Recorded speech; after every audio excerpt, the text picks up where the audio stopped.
கடலூர் மாவட்டம் திட்டக்குடி அருகே அரசு பேருந்தின் டயர் வெடித்து 2 கார்கள் மீது மோதியதில் 9 பேர் பரிதாபமாக உயிரிழந்தனர். திருச்சியிலிருந்து சென்னை நோக்கி சென்ற அரசு பேருந்தின் டயர் வெடித்து சாலையின் தடுப்பை மீறி எதிர் திசையில் வந்த கார்கள் மீது மோதியது.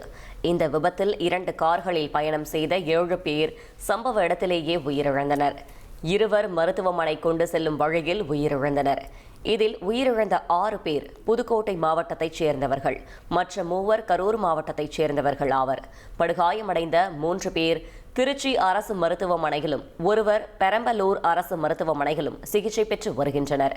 உயிரிழந்தவர்களின் சடலங்களை பார்த்து அவர்களது குடும்பத்தினர் கதறி அழுதது சோகத்தை ஏற்படுத்தியது.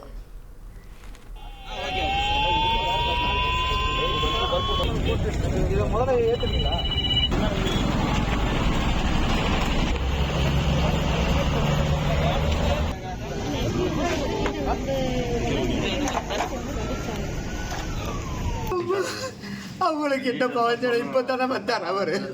அல்லான்னு இப்ப வந்து புள்ள ஊட்டியில பார்த்துட்டு போதான் அவரு வந்தாரு. அவருக்கு என்ன எவ்வளவு பாடுபடுறாரு மனுஷன்.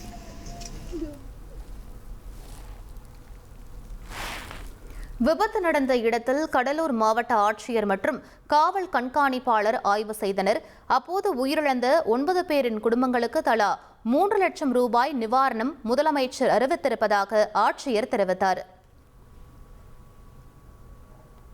இப்போ 13 பீப்புள் இன்ஜூர் ஆனாங்க. அதில் 9 பீப்புள் டெத் ஆயிருக்காங்க. இன்னும் 4 பேருக்கு இப்போ அரசு மருத்துவமனையில் சிகிச்சை அவங்க பெற்றுட்டு இருக்காங்க. இப்போ இந்த 9 பேருக்கும் மாண்பு முதலமைச்சர் அவர்கள் குடும்பத்துக்கு 3 லட்சம் இப்போ நிவாரண தொகையா அனௌன்ஸ் பண்ணியிருக்காங்க. டயர் வெடித்ததுனால அந்த சைடு போன வண்டி இந்த சைடு வந்திருக்கு, அதாவது மீடியனை கிராஸ் ஆகி வந்திருக்கு. ஸோ இந்த சென்னையிலேருந்து இங்கிட்டு வரக்கூடிய 2 கார்கள் இது ரோடு ஃப்ரீயாக இருக்கிறதுனால கொஞ்சம் வேகமாக வந்திருக்காங்க. ஸோ அதுதான் முதல் கட்ட விசாரணை தெரிய வருது.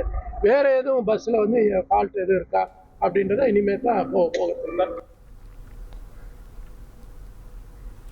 திட்டக்குடி விபத்தில் காயமடைந்தவர்கள் பெரம்பலூர் மருத்துவமனையில் சிகிச்சை பெற்று வரும் நிலையில் அவர்களை அமைச்சர்கள் சிவசங்கர் மற்றும் CV கணேசன் ஆகியோர் நேரில் சந்தித்து ஆறுதல் தெரிவித்தனர்.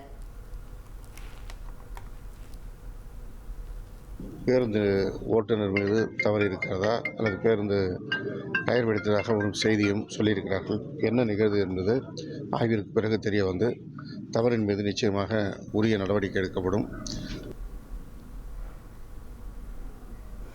அரசு பேருந்துகளை முறையாக பராமரிக்காததே இதுபோன்ற விபத்துகளுக்கு காரணம் என உயிரிழந்தவர்களின் உறவினர்கள் குற்றம் சாட்டினர். இது எங்களுக்கு மிகப்பெரிய ஒரு பேரிழப்பாக இருக்குது. அதாவது சார், அவங்க கனடாவுக்கு அந்த வீட்டு பொண்ணுக்கு அடுத்த வாரம் கனடா போகணும். கனடாவுக்கு போகிறதுக்காக விசா ஸ்டாம்பிங் அந்த ரேகை வைக்கிறது, அந்த ஒர்க்குக்கு எம்பசி போயிட்டு சென்னை போயிட்டு திரும்பி வர்றாங்க. திருச்சியிலேருந்து சென்னைக்கு போகிற வண்டி, அது லோக்கல் டவுன் பஸ், அந்த விட பரவாயில்ல. இந்த மாதிரி ஒரு வண்டி போட்டு அது டயரு இதாகிருக்கா அது இதாகிருக்கான்னு சொல்லி பார்க்காம அவங்க எந்த வித மெயின்டெனன்ஸ் இல்லாமல் வண்டி விடுறது மிகப்பெரிய ஒரு ஃபெயிலியராக இருக்குது. 1,25,00,000 மனங்களை வென்ற தந்தி டிவி யூடியூப் சேனல். தவிர்க்க முடியாத தம்ப்நெயில்ஸ், கலக்கலான கான்டென்ட்ஸ். நீங்களும் இந்த குடும்பத்தில் இணைய இப்பவே சப்ஸ்கிரைப் பண்ணுங்க. அசுரபலம் கொண்ட எங்கள் டிஜிட்டல் கரங்களில் உங்கள் விளம்பரங்களை சேர்க்க வாட்ஸ்அப் பண்ணுங்க. 8939888378. Email advtthanditv@dttv.in.